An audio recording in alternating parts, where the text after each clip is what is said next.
Okay. Look, we still don't know the outcome of the election tonight. We're all holding our collective breaths. The coalition have got their noses in front, but this is by no means over. We do know in Higgins and Kooyong the contest is absolutely alive. We certainly know that it's going to come down to those pre-polls. More than a third of voters in Kooyong and Higgins voted at pre-poll. And we don't know whether they were voters who were determined to turf out the Liberal Party and wanted to exercise that vote early. We simply don't know that. So until those numbers come in, we won't know the outcome. What we do know is in Higgins, it is absolutely line ball right now. And this is exactly the position we were in the state election in Prahran. We were, again, told that the Greens hadn't won that seat, and a week or two later, a few commentators had egg on their faces. So the reality is Higgins is absolutely line ball, and it could go to the Greens, it could go to the Labor Party, or it could go indeed to the coalition. Kooyong, we're a little further behind, but still absolutely in that race. And if those pre-polls swing towards the Greens, then we can make up that difference. We know the preference distribution. We've had scrutineers down on the booths there. And what's clear is the overwhelming number of preferences are coming straight to the Greens. So that's absolutely a two-horse race between Julian Burnside and Josh Frydenberg. Neither of those contests are over. What we also know is that we ran an incredible grassroots community campaign. We knocked on 200,000 doors. We had 130,000 phone calls. We had more than 20,000 volunteers. We didn't get much help from the media, but we ran a grassroots people-powered campaign. And what we've seen is an increase so far in the Greens vote. Big swings in states right across the country. In Queensland, for example, big swings to the Greens, where we ran a strong climate campaign. We didn't equivocate. We made a very clear point about the need to transition away from coal and look after coal workers, to take strong action on climate change. And we saw big swings in a number of seats there. What's absolutely clear right now is that we simply don't know whether the government will change tonight. We might not know that for a few days. We know that our political system's broken when a billionaire can come and throw around 50 million, maybe more, and influence the outcome of an election. We desperately need spending caps. We need to restrict the amount of money that people can spend. People shouldn't be able to buy themselves an election result. And Clive Palmer's made a good investment. Clive Palmer's a coal baron, and if the coalition are returned, he's effectively helped elect the political lobby for his business, the coal business. That's wrong, and it shows the system's broken. What it also shows is that there can't be any equivocation when it comes to climate change. You can't say one thing in Queensland and another thing in Victoria. People want strong leadership. They want people who are going to be very clear about the crisis that we're facing and the action we need to take. And we didn't get that during this election campaign from either side. Coalition, whether it's minority or majority. What can you tell Australians about how the Greens will be able to work with the coalition government? Well, what the Greens... Firstly, Anthony Green actually called me as being elected in one of my earlier campaigns when I missed out. So you'll forgive me for treating Anthony Green's calls with a grain of salt. He's a very well-regarded and respected analyst, but he doesn't always get it right. He certainly didn't get it right with me. But let me say... what we've shown in the Senate is that we will hold a bad government to account. We are going to do everything we can within our power to change the direction that this country is taking. And what that means is strong, decisive action on climate change. Nothing seems to be going your way except picking up seats. Why can't the Greens pick up seats? Well, what we saw today is a big, strong result for the Greens. And we went into this campaign knowing that the challenge was to hold our team in the face of a change of government election when the people were weighing up their choices. And what we saw, and despite being written off, I can't tell you how many times I had to answer questions from you guys about how we were going to lose senators and why was our primary vote dropping and so on. Well, we've had a very strong result tonight. We're still in the hunt in Kooyong and Higgins. So We'll answer that question when we know the result in a couple of weeks' time. The fact that we're even talking about the Greens potentially winning seats from Liberal treasurers is a sign of success in and of itself. We were told we had no chance in those seats, and yet here we are with an election result in the balance.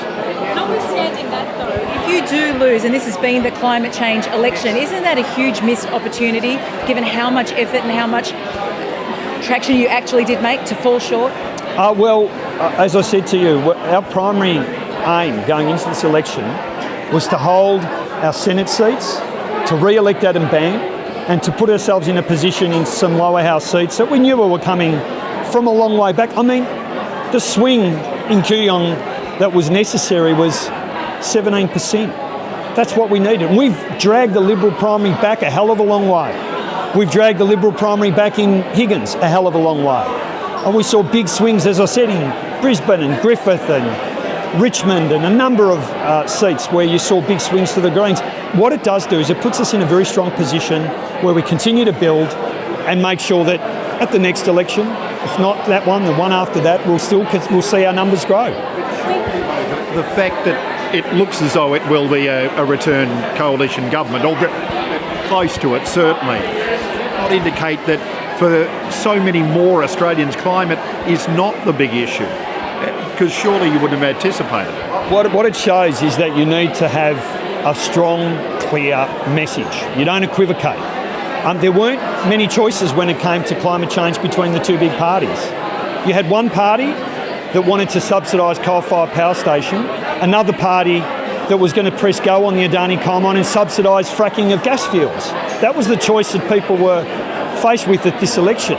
They weren't faced with two clear choices, so I don't buy it. What I say is that the Prime Minister and the opposition leader demonstrated that neither of them had the policy prescriptions necessary to take strong action on climate change. Surprised by the results at all tonight? I mean, given the prominence of climate at this election, the coalition has done much better than the show. Are you surprised? Absolutely I am. I'm surprised that the opinion polls got it so wrong. I can't tell you how many opinion polls had the coalition way behind. What it does show is that the era of opinion polls, I think, is over. They can't be trusted. And what we need to do is now recognise that politicians are much better off when they've got a clear agenda, a clear sense of conviction. They're not, testing the wind. They're actually fighting on the basis of their convictions, instead of fighting on the basis of what's good in terms of opinion polls. Well, as I said, I don't think the Australian people were given a choice between the Prime Minister and a potential Prime Minister when it came to action on climate change. And that result was reflected tonight. Clear choice between Scott Morrison and Bill Shorten. So haven't they voted not, with climate in their minds? If they've voted for Scott Morrison, haven't they voted not thinking about climate change? Well, they weren't given an alternative, a strong enough alternative by Bill Shorten. I mean, Bill Shorten wanted to open up and frack gas wells in the Northern Territory. He equivocated over Adani. He wanted to give $1.5 billion to gas companies. That's not climate leadership. So we had a choice between a party that wanted to subsidise coal-fired power station and another party that wanted to subsidise the fracking of gas in the Northern Territory. What we needed, what this election shows, is we need strong, decisive action on climate change, and we need leadership. We need leadership. Interestingly, we're hearing that there are recriminations within the Labor Party that actually were saying that they posed too big a target and they shouldn't have been presenting that to the Australian electorate. If that's true, then that's bad news for the Greens as well. Well, I think what it demonstrates is that what we have is, again, a party that talked a big game on climate change but didn't put forward the leadership that was necessary. The coalition's record was a terrible one. They managed to get through with some big cheerleading from News Limited. They had all the major News Limited mastheads in their corner. They had Clive Palmer in their corner. They had big money in their corner. And what we've seen now is a result where it's too close to call. And we don't know yet what the result will be. I know, again, that while some people have written off what's going to happen in Higgins and Kooyong, we haven't. And we'll know in a few days, potentially a few weeks, whether these contests might shape the election outcome. Why do you think that the pre-poll votes will be in your favour? Well, we don't know, but there is certainly I think a view that a lot of the people who were at pre-poll were there because they wanted to exercise their vote to vote the government out, that they were very motivated to do that. And we heard that feedback on the ground, but we just don't know. We don't know. What we know is it may be a group that is completely unrepresentative of the group who voted tonight, and we might get a very different set of numbers. So many elections that have gone by, focused a lot on the North, for example, non-focused Well, we wanted to change the government, and we saw an opportunity in a climate change election to send a strong message to the Liberal Party in seats like Kooyong and Higgins. And the Liberal Party have got a real challenge ahead of them because it's clear they were given a huge whack in some of these blue ribbon seats by their own supporters, and obviously in other seats they were rewarded. So there continues to be a big divide, a big split within the Liberal Party on the issue of climate change, within their constituency as well as within their representatives. Thanks.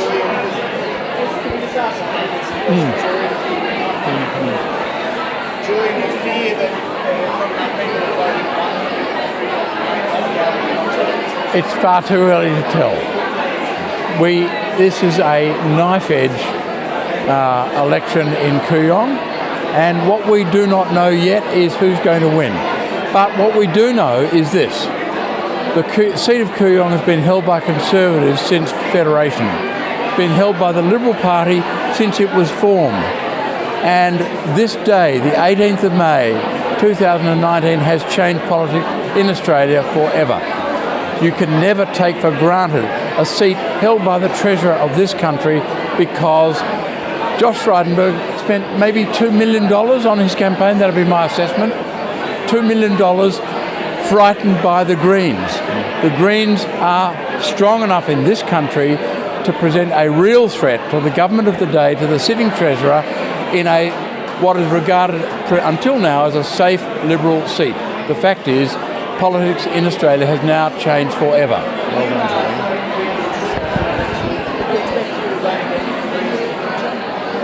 Too early to say. Good on you. Like being a candidate? Very interesting. A bit different from the liberal, the legal profession, yes.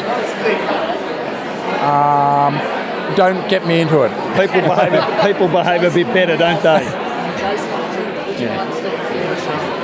I jump in here one sec. Jason, your thoughts at the moment? Look, the seat of Higgins is too close to call. This is line ball. There's less than 1% in it. What we know is that a seat that was once the jewel of the Liberal crown, a seat that was held by Prime Ministers and Treasurers of the Liberal Party, is no longer a safe seat. And it has been the Greens who have run a strong grassroots campaign empowering the people to have a voice. And they have said at this election that climate change is their number one issue. We are facing a climate emergency, and they will not allow the coalition to continue to deny the science and not treat this like the crisis that it is. Good on you. Thanks, guys. Thank you. It's been a huge night, but what I'm really proud of is the contribution of all of our team across the state has meant that our Greens vote has held, in fact potentially increased in many seats.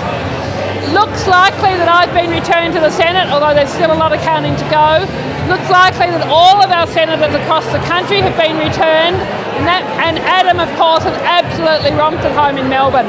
Now, our number one aim for this election was to return all of our sitting senators, and Adam looks very likely that we've been successful in doing that.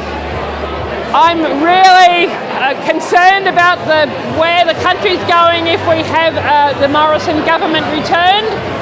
Still too close to call. In fact, in two of the seats where we hold, where there's potential change in Higgins and Kooyong, we haven't written off Jason Ball or Julian Burnside's chances yet. So there's a lot of counting still to go, and we're still hopeful. But what I know is that from talking to people over the last weeks and days, and particularly today, people are passionate about achieving a positive future for Australia, where they have hope and optimism for the future, and that means dealing with our climate crisis and shifting us to a clean, green future. And that's what the Greens will keep working for, regardless of the outcome of who forms government. We will keep working for people, tackling economic inequality, working for people, not big business, until we get that positive, optimistic future for all of us.